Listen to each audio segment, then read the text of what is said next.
Since our founding, the United States has boldly recognized the inherent right of freedom of religion for all faiths and declared that protection as a fundamental human right for all people everywhere. ਭਾਈ ਅਸੀਂ ਤਾਂ ਇਸ ਨੂੰ ਮੰਨਦੇ ਹਾਂ ਔਰ ਖੁਸ਼ਕਿਸਮਤ ਹੈ, ਪਰ ਦੁਨੀਆ ਦੇ ਬਹੁਤ ਸਾਰੇ ਹਿੱਸਿਆਂ ਦੇ ਲੋਕ ਬਦਕਿਸਮਤ ਨੇ ਕਿ ਉਹਨਾਂ ਦੀਆਂ ਜਿਹੜੀਆਂ ਹਕੂਮਤਾਂ ਨੇ ਉਹ ਉਹਨਾਂ ਦੀ ਮਜ਼ਹਬੀ ਆਜ਼ਾਦੀ ਨੂੰ ਦਬਾਉਂਦੀਆਂ ਨੇ, ਉਹਨਾਂ ਦੇ ਨੂੰ ਰਿਸਟ੍ਰਿਕਟ ਕਰਦੀਆਂ, ਉਹਨਾਂ 'ਚ ਰੁਕਾਵਟਾਂ ਖੜੀਆਂ ਕਰਦੀਆਂ। ਅਸੀਂ ਇਹ ਜਿਹੜੇ ਅਦਾਰੇ ਬਣਾਏ US ਸਰਫ ਵੀ ਔਰ international religious freedom IRF office of the IRF, ਉਹ ਇਸੇ ਹੀ ਬਿਨਾਂ 'ਤੇ ਸੀ ਕਿ ਅਮਰੀਕਾ ਲੀਡਰਸ਼ਿਪ ਪ੍ਰੋਵਾਈਡ ਕਰੇਗਾ ਕਿ ਦੁਨੀਆ ਦੇ ਹੋਰ ਖਿੱਤਿਆਂ ਦੇ ਵਿੱਚ ਇਹ ਮੁੱਢਲਾ ਹੱਕ ਜਿਹੜਾ ਹੈ ਉਹ ਬਹਾਲ ਰਹੇ ਤਾਂ ਕਿ ਲੋਕ ਆਪਣੀ ਧਾਰਮਿਕ ਆਜ਼ਾਦੀ ਉਹ ਮੰਨਣਾ ਚਾਹਣ ਤਾਂ ਵੀ, ਨਾ ਮੰਨਣਾ ਚਾਹਣ ਤਾਂ ਵੀ, ਉਹਨਾਂ ਦੇ ਉੱਤੇ ਕੋਈ ਜ਼ੋਰ ਜ਼ਬਰ ਨਾ ਹੋਏ। ਛਿਪ ਕੇ ਵੀ ਔਰ ਸਾਹਮਣੇ ਵੀ ਇੰਡੀਆ ਜਿਹੜਾ ਹੈ ਉਹ ਵਾਇਲੇਸ਼ਨਸ ਕਰ ਰਿਹਾ ਰਿਲੀਜੀਅਸ ਫਰੀडम ਦੀਆਂ। ਉਹਨਾਂ ਨੇ ਕਿਹਾ ਜੀ ਠੀਕ ਹੈ, ਚਾਈਨਾ ਨੂੰ ਅਗੇਂਸਟ ਤੁਸੀਂ ਬੁਲਵਾਕ ਰੱਖਿਆ, that is all the more reason ਕਿ ਇੰਡੀਆ ਨੂੰ ਐਨਗੇਜ ਕਰਨਾ ਚਾਹੀਦਾ ਸੀ ਤੁਹਾਨੂੰ, ਤਾਂ ਕਿ ਜੋ ਕੁਛ ਉਹ ਧਾਰਮਿਕ ਆਜ਼ਾਦੀਆਂ ਨੂੰ ਕੁਚਲਣ ਲਈ ਕਰ ਰਹੇ ਨੇ ਉਹਨਾਂ ਨੂੰ ਦੀ ਤੁਸੀਂ ਦਰੁਸਤੀ ਕਰਵਾਉਂਦੇ।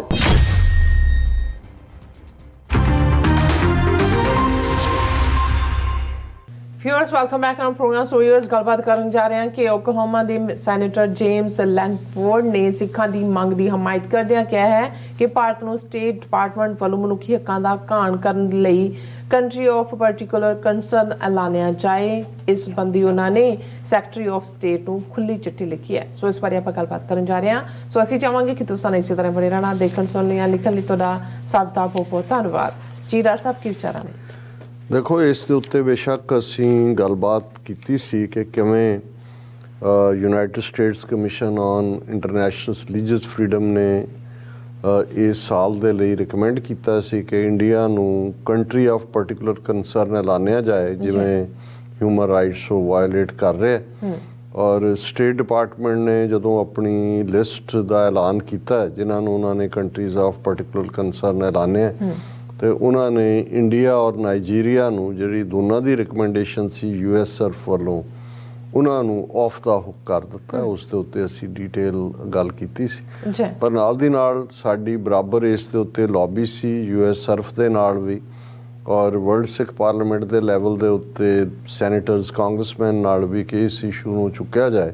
ਇਹੀ ਕਾਰਨ ਸੀ ਕਿ US ਸਰਫ ਨੇ ਇਮੀਡੀਏਟਲੀ ਬਾਅਦ ਸਟੇਟ ਡਿਪਾਰਟਮੈਂਟ ਦੀ ਇਸ ਲਿਸਟਿੰਗ ਨੂੰ ਚੈਲੰਜ ਕਰਦਿਆਂ ਫਿਰ ਕਿਹਾ ਸੀ ਕਿ ਵੀ ਸਾਨੂੰ ਅਫਸੋਸ ਹੈ ਵੀ ਸਟੇਟ ਡਿਪਾਰਟਮੈਂਟ ਨੇ ਇੰਡੀਆ ਔਰ ਨਾਈਜੀਰੀਆ ਨੂੰ ਆਫ ਦਾ ਹੁੱਕ ਕੀਤਾ।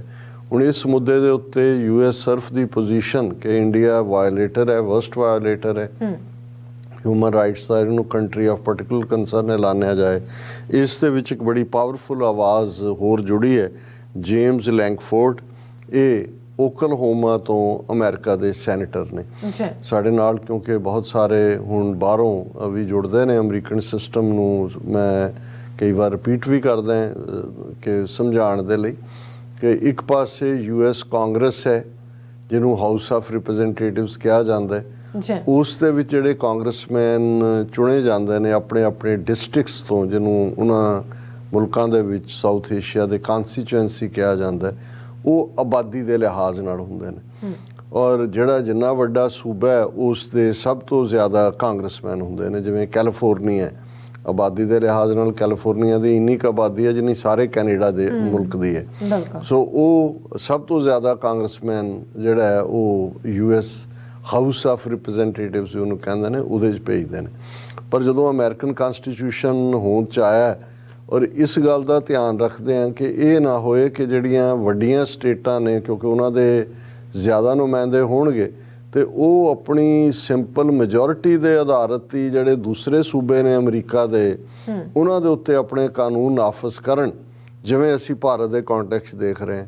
ਹੁਣ ਜਿਹੜੀ ਕਾਊ ਬੈਲਟ ਹੈ ਜਿਹਦੇ 'ਚ UP, ਬਿਹਾਰ, ਮੱਧ ਪ੍ਰਦੇਸ਼, ਰਾਜਸਥਾਨ ਜਾਂ ਉੱਤਰਾਖੰਡ ਹੈ, ਉਹਨਾਂ ਦੇ ਹੀ ਆਪਣੇ ਇੰਨੇ ਕੁ MP ਬਣ ਜਾਂਦੇ ਨੇ ਕਿ ਉਹਨਾਂ ਨੂੰ ਲੋੜ ਹੀ ਨਹੀਂ ਹੈ ਜੇ ਬਾਕੀਆਂ ਨੂੰ ਉਹ ਚਾਹਣ। ਔਰ ਜਿਵੇਂ 75 ਸਾਲ 'ਚ ਉੱਥੇ ਇਹੀ ਹੁੰਦਾ ਰਿਹਾ, ਨਾਰਥ ਇੰਡੀਆ ਹੀ ਡੋਮੀਨੇਟ ਕਰਦਾ ਔਰ ਹਿੰਦੂ ਬੈਲਟ ਹੈ।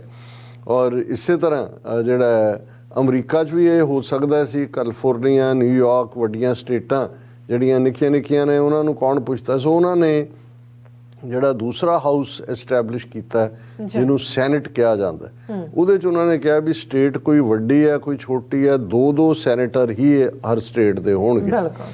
ਔਰ ਅਮਰੀਕਾ ਦੀ ਸੈਨੇਟ ਬਹੁਤ ਪਾਵਰਫੁਲ ਹੈ। ਇੰਡੀਆ 'ਚ ਰਾਜ ਸਭਾ ਬਣਾਈ ਹੋਈ ਹੈ ਉਹਨਾਂ ਨੇ, ਅਪਰ ਹਾਊਸ ਹੈ। ਉਹ ਸਾਰੇ ਸਿਫਾਰਸ਼ੀ ਕਿਸਮ ਦੇ ਜਿਹੜੇ ਇੱਧਰੋਂ ਚੋਣਾਂ ਹਾਰ ਜਾਂਦੇ ਨੇ ਉਹਨਾਂ ਨੂੰ ਉੱਧਰ ਬਣਾ ਦਿੱਤਾ ਜਾਂਦਾ। ਪਰ ਇੱਥੇ ਸੈਨੇਟਰ ਵੀ ਇਲੈਕਟ ਹੁੰਦੇ ਨੇ, 2 ਸੈਨੇਟਰ ਹੀ ਹੋਣਗੇ, ਕੋਈ ਵੱਡੀ ਸਟੇਟ ਹੈ ਜਾਂ ਛੋਟੀ ਸਟੇਟ ਹੈ। ਔਰ ਸੈਨੇਟ ਦੇ ਕੋਲ ਬਹੁਤ ਪਾਵਰਸ ਨੇ। ਇੱਥੇ ਜਿਹੜਾ ਇੱਕ ਸਟੇਟ ਦਾ ਸੈਨੇਟਰ ਹੈ ਉਹ ਉਸੇ ਸਟੇਟ ਦੇ ਗਵਰਨਰ ਨਾਲੋਂ ਜ਼ਿਆਦਾ ਪਾਵਰਫੁਲ ਹੈ। ਔਰ ਸੈਨੇਟ ਦੇ ਵਿੱਚ ਬਜਟ ਉਹਨਾਂ ਦੇ ਕੋਲ ਹੈ। ਜੇ ਕੋਈ ਮੈਜੋਰਿਟੀ ਦੇ ਜ਼ੋਰ ਨਾਲ ਹਾਊਸ ਆਫ ਰਿਪਰੈਜ਼ੈਂਟੇਟਿਵ ਦੇ ਵਿੱਚੋਂ ਮਤਾ ਪਾਸ ਕਰਾ ਕੇ ਭੇਜ ਵੀ ਦੇਣ ਤੇ ਸੈਨੇਟ ਦੇ ਵਿੱਚ ਉਹਨੂੰ ਬਲੌਕ ਕਰ ਦਿੱਤਾ ਜਾਂਦਾ। ਸੋ ਇਹ ਇੱਕ ਬੜੀ ਪਾਵਰਫੁਲ ਗੱਲ ਹੈ ਕਿ ਅਮਰੀਕਾ ਦੀ ਇੱਕ ਚੰਗੀ ਸਟੇਟ ਓਕਲਹੋਮਾ ਦਾ ਸੈਨੇਟਰ ਜੇਮਸ ਲੈਂਕਫੋਰਡ ਉਹਨੇ ਚੈਲੰਜ ਕੀਤਾ ਸਟੇਟ ਡਿਪਾਰਟਮੈਂਟ ਨੂੰ ਕਿ ਵੀ ਤੁਸੀਂ US ਸਰਫ ਦੀ ਰਿਪੋਰਟ ਨੂੰ ਕਿਉਂ ਨਜ਼ਰਅੰਦਾਜ਼ ਕੀਤਾ ਔਰ ਇੰਡੀਆ ਨੂੰ ਕਿਉਂ ਨਹੀਂ ਕੰਟਰੀ ਆਫ ਪਾਰਟਿਕੂਲਰ ਕੰਸਰਨ ਬਣਾਇਆ। ਔਰ ਇਹ ਲੈਟਰ ਜਿਹੜਾ ਉਹਨਾਂ ਨੇ ਓਪਨ ਲੈਟਰ, ਇੱਕ ਤਾਂ ਹੁੰਦਾ ਵੀ ਤੁਸੀਂ ਲਿਖਿਆ ਆਪਣੇ ਰਿਕਾਰਡ ਲਈ, ਇਹ ਜਨਤਕ ਹੈ। ਉਹਦੇ 'ਚ ਉਹਨਾਂ ਨੇ ਇਹ ਐਂਟੋਨੀ ਬਲਿੰਕਨ, ਇਹ ਸੈਕਟਰੀ ਆਫ ਸਟੇਟ ਨੇ ਅਮਰੀਕਾ ਦੇ ਵਿੱਚ, ਫੋਰਨ ਮਿਨਿਸਟਰ ਜਾਂ ਹੋਮ ਮਿਨਿਸਟਰ ਜਾਂ ਡਿਫੈਂਸ ਮਿਨਿਸਟਰ ਇਹ ਲਫ਼ਜ਼ ਨਹੀਂ ਕਿਹਾ ਜਾਂਦਾ। Secretary of state foreign minister ਹੈ ਅਮਰੀਕਾ ਦਾ, ਸੈਕਟਰੀ ਆਫ ਡਿਫੈਂਸ ਮਿਨਿਸਟਰ ਹੈ। ਸੋ ਇਹ ਸਾਡੇ ਨੌਨ ਅਮਰੀਕਨ ਜਿਹੜੇ ਵਿਊਅਰਸ ਦੇ ਲਈ ਹੈ। ਔਰ ਉਹਦੇ 'ਚ ਉਹਨਾਂ ਨੇ ਸ਼ੁਰੂ ਹੀ ਇੱਥੋਂ ਕੀਤਾ ਕਿ ਭਾਈ since our founding the United States has boldly recognized the inherent right of freedom of religion for all faiths and declared that protection as a fundamental human right for all people everywhere।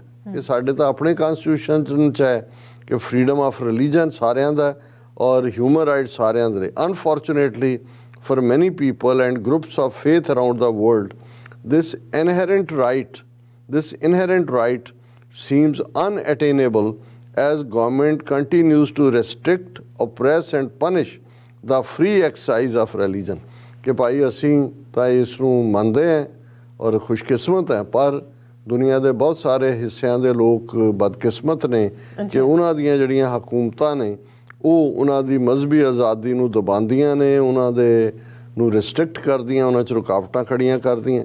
ਪਰ ਉਹਨਾਂ ਨੇ ਕਿਹਾ ਵੀ ਇਹਦੇ ਬਾਵਜੂਦ nevertheless we have been encouraged by the long-standing commitment of many entities within the United States government, particularly the Office of International Religious Freedom at the Department of State and United States Commission on International Religious Freedom, to ensure that the right to have faith, live that faith, change faiths or have no faith is promoted and protected around the globe. It is vital that United States continue to provide global leadership to advance this crucial element of the human rights framework। ਕਿ ਅਸੀਂ ਇਹ ਜਿਹੜੇ ਅਦਾਰੇ ਬਣਾਏ US Surf ਵੀ ਔਰ international religious freedom IRF, office of the IRF, ਉਹ ਇਸੇ ਹੀ ਬਿਨਾਂ 'ਤੇ ਸੀ ਕਿ ਅਮਰੀਕਾ ਲੀਡਰਸ਼ਿਪ ਪ੍ਰੋਵਾਈਡ ਕਰੇਗਾ ਕਿ ਦੁਨੀਆ ਦੇ ਹੋਰ ਖਿੱਤਿਆਂ ਦੇ ਵਿੱਚ ਇਹ ਮੁੱਢਲਾ ਹੱਕ ਜਿਹੜਾ ਹੈ ਉਹ ਬਹਾਲ ਰਹੇ ਤਾਂ ਕਿ ਲੋਕ ਆਪਣੀ ਧਾਰਮਿਕ ਆਜ਼ਾਦੀ ਉਹ ਮੰਨਣਾ ਚਾਹਣ ਤਾਂ ਵੀ, ਨਾ ਮੰਨਣਾ ਚਾਹਣ ਤਾਂ ਵੀ, ਉਹਨਾਂ ਦੇ ਉੱਤੇ ਕੋਈ ਜ਼ੋਰ ਜ਼ਬਰ ਨਾ ਹੋਏ। ਔਰ ਇਹ ਲੰਬਾ ਲੈਟਰ ਹੈ, ਮੈਂ ਸਾਰਾ ਸ਼ੇਅਰ ਨਹੀਂ ਕਰ ਪਾਵਾਂਗਾ। ਫਿਰ ਉਹਨਾਂ ਨੇ US ਸਰਫ ਦੀ ਇੰਪੋਰਟੈਂਸ ਦੇ ਉੱਤੇ ਜ਼ੋਰ ਦਿੱਤਾ ਕਿ ਭਾਈ ਕਿਵੇਂ ਇਹ ਜਿਹੜਾ 1995-96 ਦੌਰ 'ਚ US ਸਰਫ ਹੋਣ ਦੇ ਵਿੱਚ ਆਈ, ਉਹਨਾਂ ਦੀ ਜਿਹੜੀ ਰਿਪੋਰਟ ਹੁੰਦੀ ਹੈ ਉਹ ਬੜੀ ਵੈਲਿਊਬਲ ਹੁੰਦੀ ਹੈ ਕਾਂਗਰਸ ਦੇ ਲਈ। ਜਿੱਥੇ ਰਿਲੀਜੀਅਸ ਹੌਸਟਿਲਿਟੀ, ਡਿਸਕ੍ਰਿਮੀਨੇਸ਼ਨ ਹੈ ਉਸ ਦੇ ਉੱਤੇ ਉਹਨਾਂ ਨੇ ਆਪਣੀ ਰਿਪੋਰਟ ਡਿਟੇਲ ਦੇ ਵਿੱਚ ਦਿੱਤੀ ਹੁੰਦੀ ਹੈ। ਫਿਰ ਉਹਨਾਂ ਨੇ ਚਾਈਨਾ ਔਰ ਦੂਸਰੇ ਤੀਸਰੇ ਮੁਲਕਾਂ ਦਾ ਜ਼ਿਕਰ ਕੀਤਾ ਕਿ ਭਾਈ ਕਿਵੇਂ ਇਸ ਰਿਪੋਰਟ ਦੇ ਮੁਤਾਬਕ। ਫਿਰ ਉਹਨਾਂ ਨੇ ਨਾਈਜੀਰੀਆ, ਉਹਨਾਂ ਨੇ ਕਿਹਾ ਵੀ 2009 'ਚ ਵੀ US ਸਰਫ ਨੇ ਕਿਹਾ ਸੀ ਕਿ ਇਹਨੂੰ ਕੰਟਰੀ ਆਫ ਪਾਰਟਿਕੂਲਰ ਕੰਸਰਨ ਐਲਾਨੋ, ਔਰ ਹੋਰ ਵੀ ਉਹਨਾਂ ਨੇ ਡਿਟੇਲਸ ਦਿੱਤੀਆਂ। ਫਿਰ ਉਹਨਾਂ ਨੇ ਜਿਹੜਾ ਭਾਰਤ ਦੇ ਉੱਤੇ ਮੈਂ ਜਿਹੜਾ ਰੈਲੇਵੈਂਟ ਉਹਨਾਂ ਦਾ ਪਾਰਟ ਹੈ, ਐਡੀਸ਼ਨਲੀ India was not formally designated despite overt and repeated severe violations of religious freedom। ਕਿ ਇਹਦੇ ਬਾਵਜੂਦ ਕਿ ਲੁਕ ਛਿਪ ਕੇ ਵੀ ਔਰ ਸਾਹਮਣੇ ਵੀ ਇੰਡੀਆ ਜਿਹੜਾ ਹੈ ਉਹ ਵਾਇਓਲੇਸ਼ਨਸ ਕਰ ਰਿਹਾ ਰਿਲੀਜੀਅਸ ਫਰੀडम ਦੀਆਂ।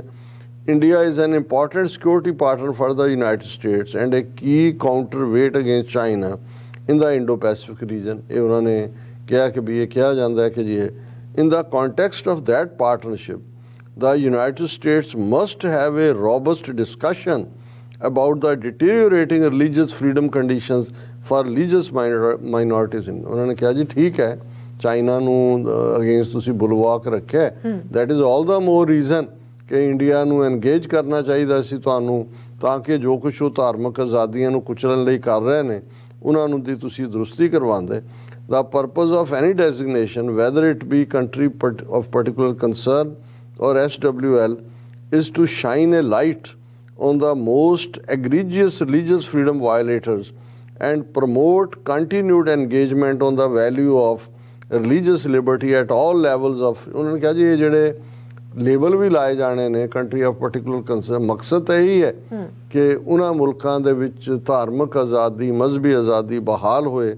ਔਰ ਇਹ ਜੇ ਤੁਸੀਂ ਇਸ ਦੇ ਉੱਤੇ ਨਹੀਂ ਪਹਿਰਾ ਦਿਓਗੇ, formally designating countries under IRFA can be an effective diplomatic tool to encourage and secure changes in behaviour. कि भी जे तुसी उन्हां नूं ऐलानोगे, इंडिया नूं भी ऐलानो कंट्री ऑफ पार्टिकुलर कंसर्न, ਉਹ ਤੁਹਾਨੂੰ ਮੌਕਾ ਵੀ ਦੇਗਾ ਕਿ ਤੁਸੀਂ ਉਹਨਾਂ ਨੂੰ ਡਾਇਲੌਗ ਦੇ ਵਿੱਚ ਐਨਗੇਜ ਕਰ ਸਕਦੇ ਹੋ। ਔਰ ਇਸ ਦੇ ਉੱਤੇ ਜਿਹੜਾ I welcome the department's explanation for why in its view ਇਹ formal designation would not enhance our efforts to promote human rights in partners such as India. The United States must continue to be a leader in calling attention and responding to religious persecution wherever it occurs। ਔਰ ਅੱਗੇ ਉਹਨਾਂ ਨੇ and 'ਚ ਕਿਹਾ ਕਿ ਭਾਈ ਤੁਸੀਂ ਉਸ leadership ਨੂੰ ਗਵਾਓ ਨਾ ਔਰ ਜਿਹੜਾ ਬੋਲਡਲੀ ਗੱਲ ਕਰੋ। ਸੋ ਜੇਮਸ ਲੈਂਗਫੋਰਡ ਨੇ ਬੇਸ਼ੱਕ ਥੋੜ੍ਹਾ ਬਹੁਤ ਇੰਡੀਆ ਦਾ ਲਿਹਾਜ਼ ਵੀ ਕੀਤਾ as compare to other, but particularly ਇੱਕ ਸੈਨੇਟਰ ਵੱਲੋਂ ਇਸ ਇਸ਼ੂ ਨੂੰ ਲਿਆਉਣਾ ਕਿ ਇੰਡੀਆ 'ਚ ਵਾਇਲੇਸ਼ਨਸ ਹੋ ਰਹੀਆਂ ਔਰ ਇਹਨੂੰ US ਸਰਫ ਨੇ ਕੰਟਰੀ ਆਫ ਪਾਰਟਿਕੂਲਰ ਕੰਸਰਨ ਐਲਾਨਿਆ, ਇਹ ਸਾਡੀ ਉਸ ਲੌਬੀ ਨੂੰ ਮਜ਼ਬੂਤ ਕਰਦਾ ਹੈ ਜਿਹੜੀ ਸਿੱਖਾਂ ਨੇ ਇਸ ਮੁੱਦੇ ਦੇ ਉੱਤੇ ਪਿਛਲੇ ਸਾਰੇ ਪੀਰੀਅਡ ਦੇ ਵਿੱਚ ਜਾਰੀ ਰੱਖੀ। ਬਿਲਕੁਲ ਡਾਕਟਰ ਸਾਹਿਬ, ਤੁਹਾਡਾ ਬਹੁਤ ਬਹੁਤ ਧੰਨਵਾਦ। ਸਾਥ ਲੈਣ ਬ੍ਰੇਕ ਵਿਊਅਰਸ ਤੁਸੀਂ ਇਸ ਤਰ੍ਹਾਂ ਬਣੇ ਰਹਿਣਾ, ਮਿਲਦੇ ਹਾਂ ਆਫਟਰ ਦਿਸ ਸ਼ਾਰਟ ਬ੍ਰੇਕ।